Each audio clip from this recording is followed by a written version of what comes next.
Charlie Kirk once made a chilling prediction. He said that if he ever spoke out against Israel, they would kill him. Not just smear him, not just cancel him, kill him. And he tied that threat directly to his America First values.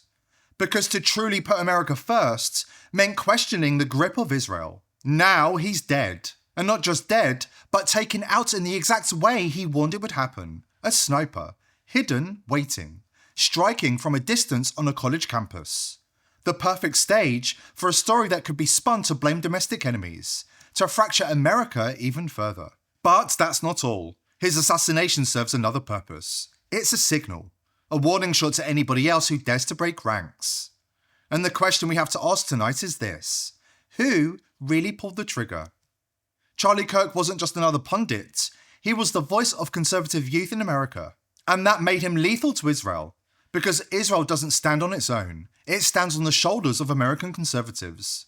Without that support, the whole house of cards comes crashing down. If Charlie flipped, if he told millions of young conservatives that Israel was not their fight, it would be over. Within the next generation, Israel would be finished. That's how much power he held.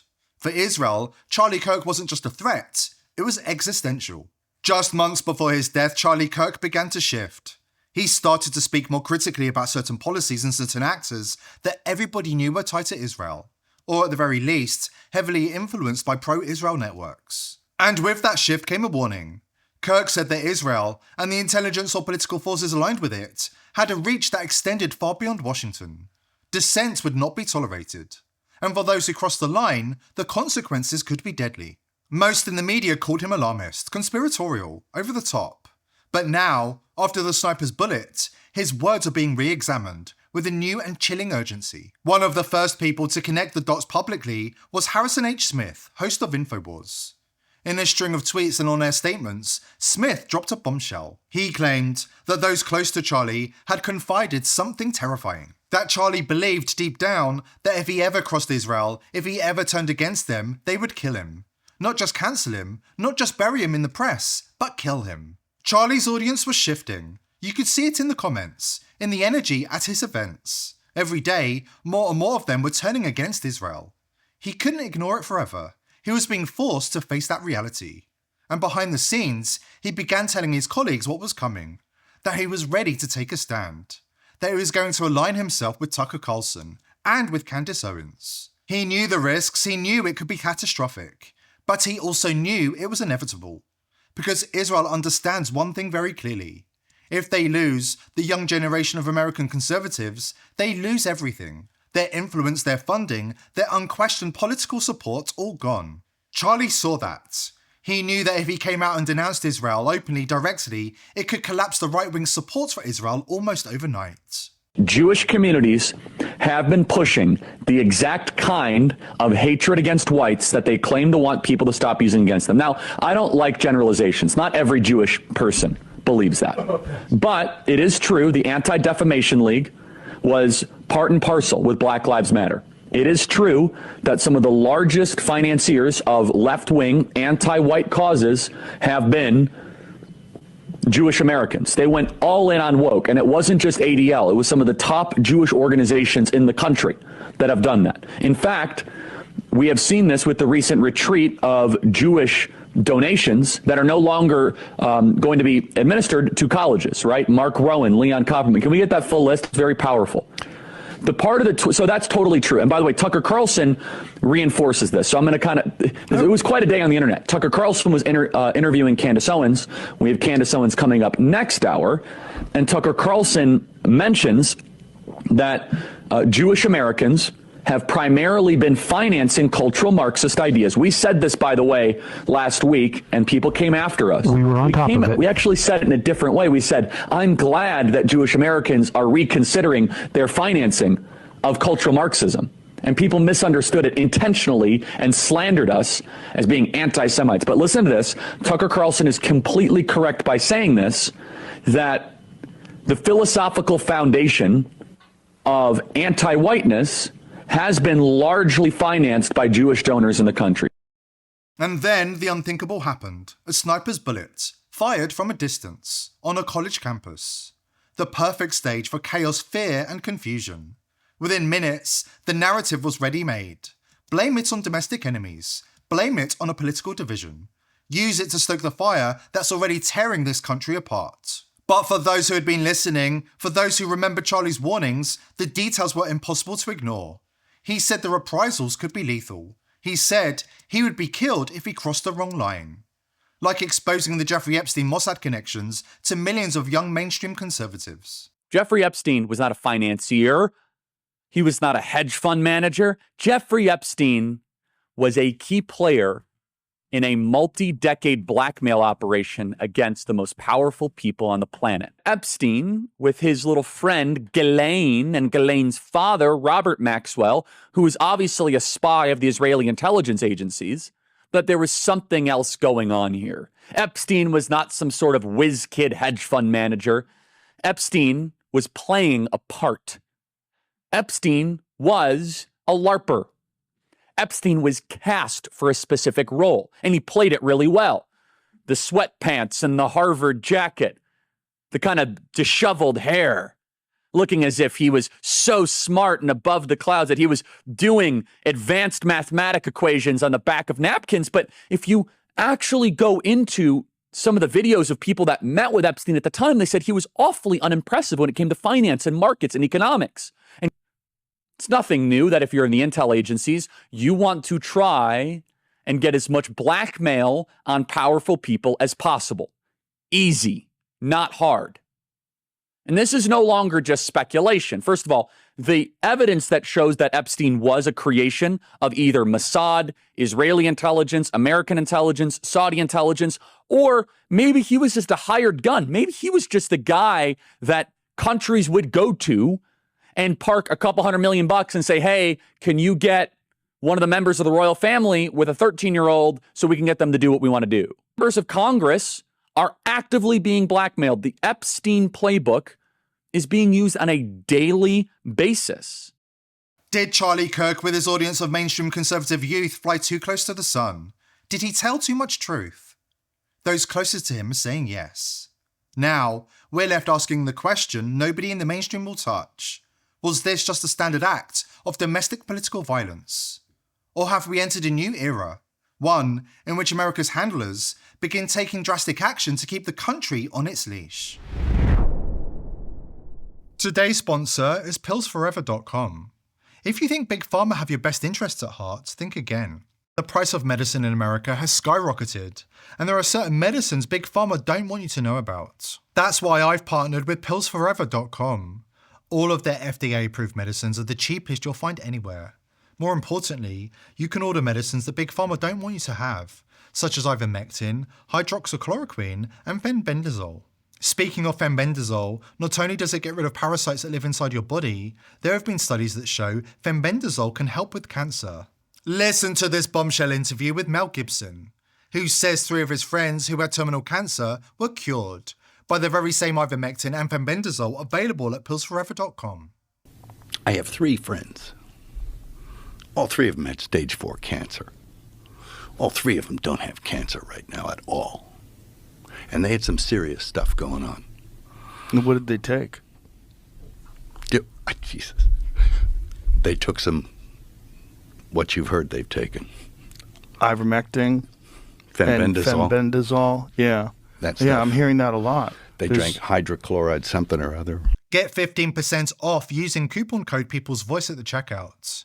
Please click the link below this video to take advantage of this fantastic offer. According to multiple experts, this wasn't random. It wasn't sloppy. It carries all the fingerprints of a professional operation, the kind of precision you only see from high-level intelligence agencies. So let's break it down. Let's look at the evidence.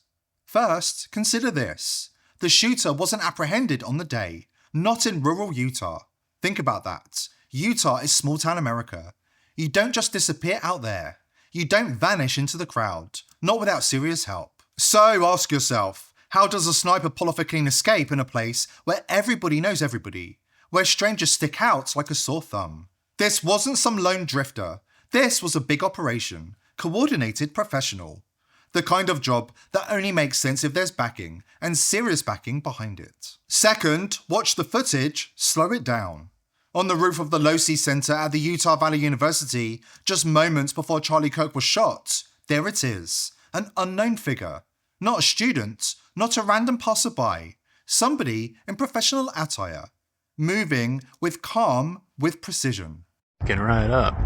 Yeah. You think he'd already be in place? You would think that. So there's somebody on the roof right there? Just saying. He just ran from over, where's my finger? Whoa. From over there, ran in, and now he's right there. Just saying. This is the view to the stage from the Losey Center, a perfect vantage point.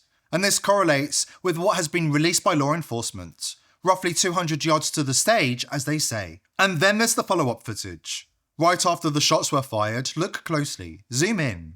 You'll see an individual sprinting across the roof of the Losey Center. Not strolling, not confused, but running and moving with intent. Who was that?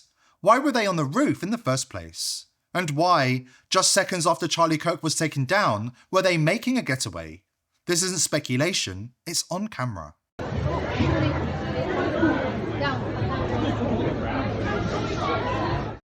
And then the close-up in slow motion, unmistakable. This wasn't a lone wolf with a grudge, this wasn't chaos. It was deliberate, it was surgical, it was professional.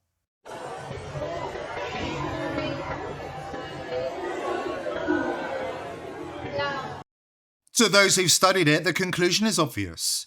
This has all the hallmarks of a high-level intelligence operation. And then there's the final piece, the man on the ground. Black trousers, white shirt, cap pulled low. Watch closely. He touches the brim of his cap, and then the hand signal, quick and precise, like a baseball coach calling a play. And then seconds later, the fatal shot rings out. Right, I'm gonna give you some credit. Do you know how many mass shooters there have been in America over the last 10 years? Counting or not counting gang violence? That sure as hell doesn't look random. That's coordination. This assassination feels eerily like JFK. A shot from a distance, confusion, a ready-made narrative. And behind it all, the question of who benefits. Because hits like this don't happen in a vacuum. Somebody planned it, somebody coordinated it, and somebody gained from it. Whoever it was, the objective was clear. Silence Charlie Kirk and send a message. And until we expose the planners, the hidden hands behind the shooter, the ones shaping the story, the ones who'll provide a patsy to be paraded before the normies and vilified, how can anyone talk about safety in America with a straight face? And now shift your gaze back in time. Remember the attempt on Donald Trump's life, the Butler, Pennsylvania rally last summer? Well, now there's new video raising serious questions. Footage showing what appears to be very similar signals, hand gestures, subtle cues being sent by somebody standing close to the president. The resemblance to what we just saw in the Charlie Kirk shooting is uncanny, and it forces the question, are we looking at isolated events, or the same playbook run again and again? Yeah, look. There he is. Because we have millions and millions of people in our country that shouldn't be here. Dangerous people. On top of the roof, over there. We have criminals. We have drug dealers. We have people that should not be here. Right on the roof. It's much tougher than it happened. Right on the roof. And look what happened to our country. Probably 20 million people. And you know, that's a little bit old, that shot.